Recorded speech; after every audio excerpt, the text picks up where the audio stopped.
Y'all know exactly who the fuck it is, man. It's DB the Prophet here, coming back with another video. I haven't shot another video since the first day that I posted the video when I got home, and the title of the video was my experience in county jail. So I did a part 1 to today's video already. So if you haven't seen that one already, go check that one out. But today I really want to deep dive because I feel like it's going to help to wake up a lot of my brothers that's out there that's thinking about this game the wrong way, this game that we call life. First and foremost, what I want to say is that most people, I feel like, and this is going to be a very uncommon opinion, but a lot of the times jail be the thing that save people's lives. Jail be the thing that save people from addiction, save people from unprocessed emotions that might lead to a long incarceration term, you feel me, or life in prison. And what I learned, I feel like, from being in there is seeing the potential of what it looks like for black men to stand together. I feel like outside of the jail walls, black men have a very difficult time getting together on one accord and being able to plan and execute, you feel what I'm saying, financial goals, a business opportunity, or just structure and organization as a people. But when you get to jail, it's so beautiful because it's almost like a world that you want to exist outside of jail. When you get to jail, gang members are able to resolve their issues quickly. You feel what I'm saying? People will close the doors, run their fades, get that out the way, and then everybody can be on the program, you feel what I'm saying, and act according to structure. For whatever reason, we can't do it when we get outside, but if we were able to apply the same fucking disciplines that we have inside of jail, outside of jail, we will be seeing ourselves advance as a culture. Because for whatever reason, we can't maintain a structure when we're free. So I want to talk about that a little bit today too, because one of the things that I appreciated about jail was, even for me personally, is that it gave me an opportunity to reset my dopamine. It gave me a time to be able to sit alone with myself without having any weed in my system, without having liquor in my system, without having access to sex, so that I can refigure out who I am. You feel what I'm saying? A lot of us, we're lost. We don't know who we are anymore, and we don't know what we want. Because our vices, our habits, right, are in the way of being able to really purify what's going on inside of us so that we can be our best version. So I appreciate having the opportunity to go sit in that cell and be able to think about and digest my feelings and emotions. There's a lot of feelings and emotions as black men that go unaddressed throughout our lifetime. But when we're faced with the loneliness of being in a jail cell, all of your emotions resurface because you're sober, right? At least you should be sober. You're sober. You're on a program. You're waking up at 5. You're going to sleep at 10. You don't have a cell phone. You know what I'm saying? When you have a cell phone, it's easy to distract yourself throughout the day with videos, with watching podcasts, with listening to music. When you're in jail, there's not a lot to distract yourself with. And it really forces you to think about what's going on inside of you. Another thing is, jail is a place where you're not gonna do well if you don't know how to manage your emotions and if you don't know how to communicate well. You'd be very surprised, the black men that their emotions are so out of control that they will end up getting DP'd. If you've never been to jail or you've never had to be on a car, a DP is a disciplinary punishment. When you get to jail, there's no, I'm gonna do what I wanna do and you guys are gonna leave me alone. You are gonna have to program, right? You are gonna have to program with your race and be a part of what your race is doing on a day-to-day basis. You're gonna work, you're gonna eat, you're gonna sleep with your race, you're gonna work out with your race. And a lot of people, they have poor social skills in the free world. And one of the biggest problems I see black men have is sometimes we don't know how to address conflict with our words. We don't know how to address conflict and resolve it through communication and by standing on certain principles. Like in jail, nobody cares what your feelings are going to be. Nobody cares if you're going to get a DP and the person that's DPing you is bigger than you, or if your fingernail hurts, or whatever bitch ass reason that you can come up with as to why you don't want this DP to occur. It's not like that. See, people do this in the streets with their moms, with their wives. They come up with all these excuses for their behavior. But because in jail, the outcome is going to be violence, right? The consequence for having bad social skills is going to be violence. People figure out very quickly that people are not going to put up with their bullshit the same way that they're going to put up with it when you're on the streets. And that's what I mean by jail saves a lot of people's lives, because it puts people in a position to where they learn how to get along with other people. If they've never figured it out on the street, when you get to jail and you don't have much and you need to depend on, you know, your brothers, you know what I'm saying, your race to survive, you're going to figure out real quickly how to get on one accord with other people and to make sure that everything goes right so that you got the best potential experience or outcome that you can have. Another thing is that you realize how much people lie when you go to jail. That's why when I talked about in the other video, jail stands for just another inmate lying. When you get to jail, you realize how fake the streets are. You know, you got people that come in there and they're a part of a gang. They're famous rappers. I was in there with all a different type of people, entertainers, rappers, comedians, all different types of people. But you'll realize that people's stories 30 days in aren't the same stories they were telling when you guys first just got, you feel what I'm saying, to your housing unit. And you'll realize most people are full of shit.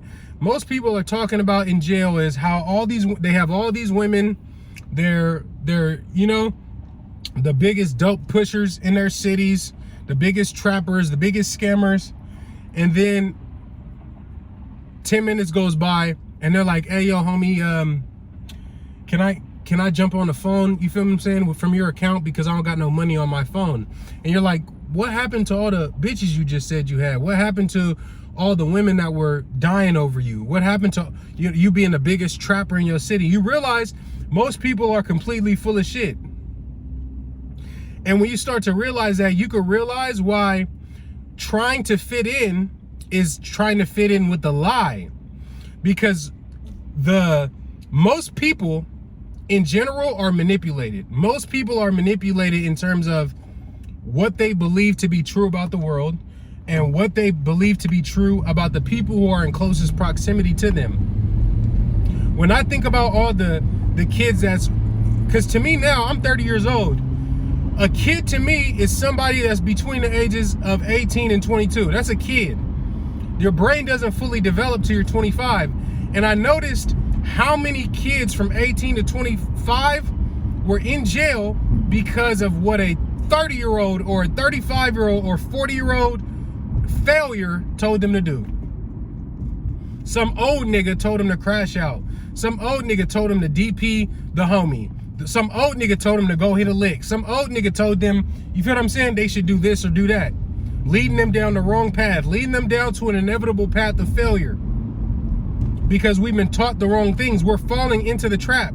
It's the same thing why it's like when I was in jail, I noticed that a lot of people gravitated towards me because I feel like, especially for the jail environment, I, in some regard, presented an anomaly or presented myself as an anomaly, because at the end of the day, although I might fit the statistical outcome now, having to have been convicted of a felony, prior to that, I would have been the anomaly. I would have been the person who had a successful business at 21 years old. I was making $500,000 up until I was 27 years old annually.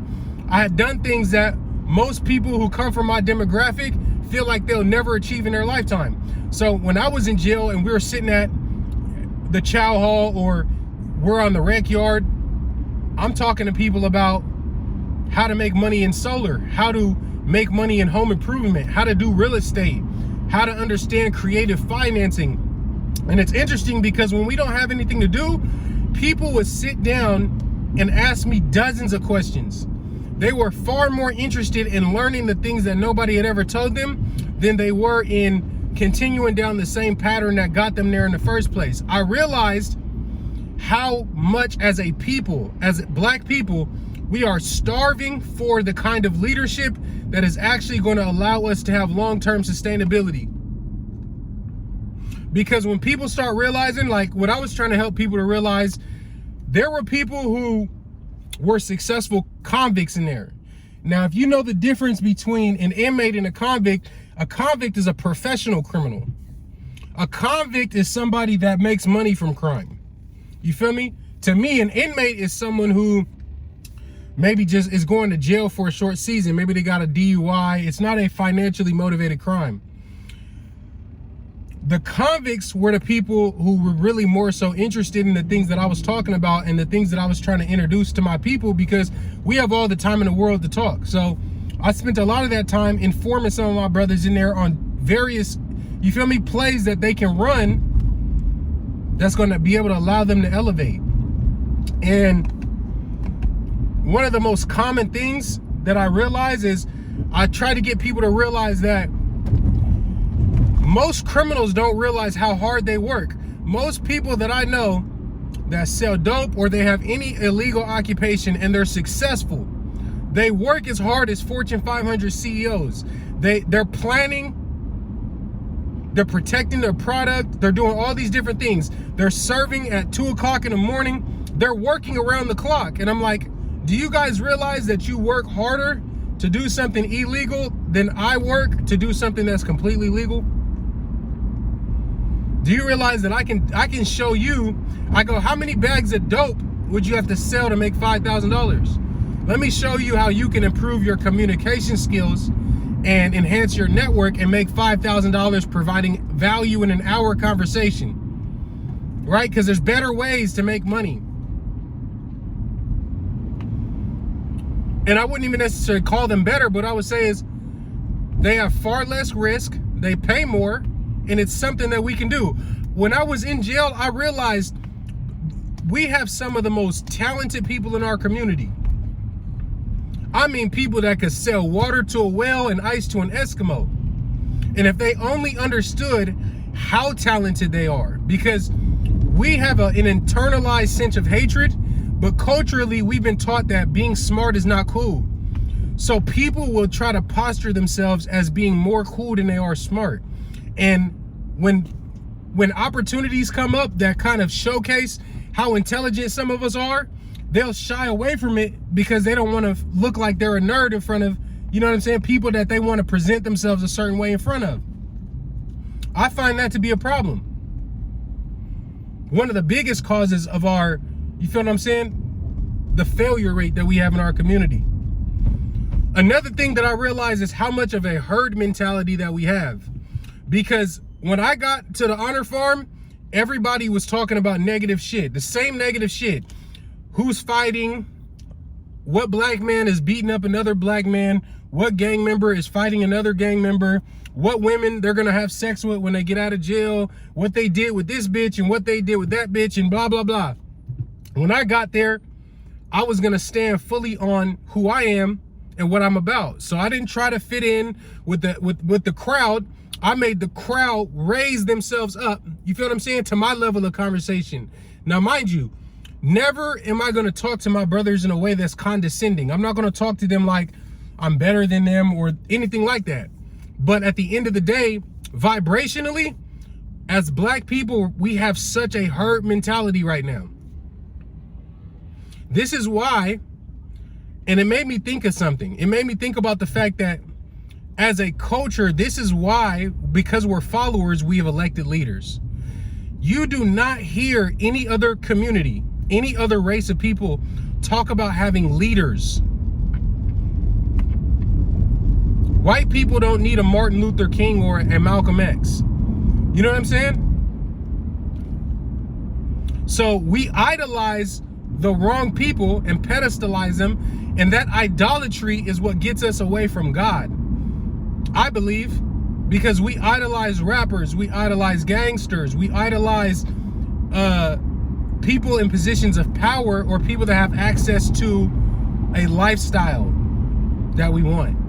And then that causes us to get away from acting out and actualizing our potential. You feel what I'm saying? And it puts us in a space where we're trying harder to be like someone else that God made, instead of being the best version of ourselves and refining what God created us to be. You feel what I'm saying? So with that being said, I realized a lot of us have a herd mentality. When I got in there and I started opening myself up to some of the younger guys, you know what I'm saying? Like people my age, I feel like are more stuck in their ways. Like OGs, they're going to continue to do what they want to do. If they got into jail for a DUI, they're going to continue to drink and drive. They're going to do what, but the 18 to 25 year olds, I felt like God had put me in that jail to be a voice to certain young people. I truly believe that. And when I started making them see how they were being used in a way that didn't support them being their greatest selves, and I started to help them to see that they've been tricked by people that don't have what they want into doing things they don't want to do anyway, people were start talking about, man, I want to go back to college and play ball. And I would support that. Like, yeah, brother, you should go back because your life is not over. And this could be a stepping stone, and you can be, you feel what I'm saying, in college, talking to beautiful women of all different races. You should be having the time of your life. At 22 years old, there's no way that you should have chosen a life, a military life. Gangbanging is a military life. And a lot of niggas don't realize that, man, being in the military isn't all it's cracked up to be. These young kids should be having the time of their lives. But some of them are being influenced because socially, human beings have a desire to fit in somewhere. See, when you can create a place where people can have a sense of belonging, but not be attached to things that are pushing them to do things that are negative, that's how our community is going to change. And that's why I'm dedicated to having the biggest comeback of my life in the next 3 years. I believe that this experience, going to jail, having my license taken from me for the business that I was in, having to start over, now I'm in the process of starting a new business venture that I need to launch from 0 to 8 figures.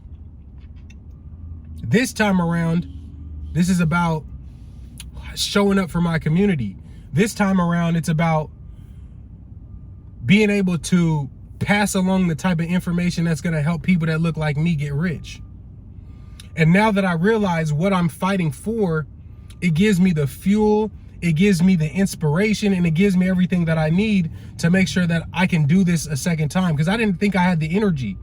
But when God gave me a newfound form of inspiration and made me aware of who I'm here to help, that gave me the fuel that I needed to keep going, because there was a time where I didn't want to live anymore. Feel what I'm saying? So I'm gonna keep this going, man. I'm gonna shut this video off. I've been talking for 19 minutes, but I hope you guys got something from this video, and you're gonna start seeing a lot of new things popping up on this channel in the next couple of weeks, next couple of months, and certainly by the end of this year. So just stay tuned, hit the subscribe button for me if you're not already subscribed, smash the like button. I'm gonna be back on YouTube with another video in just a bit. Thanks, guys. Peace.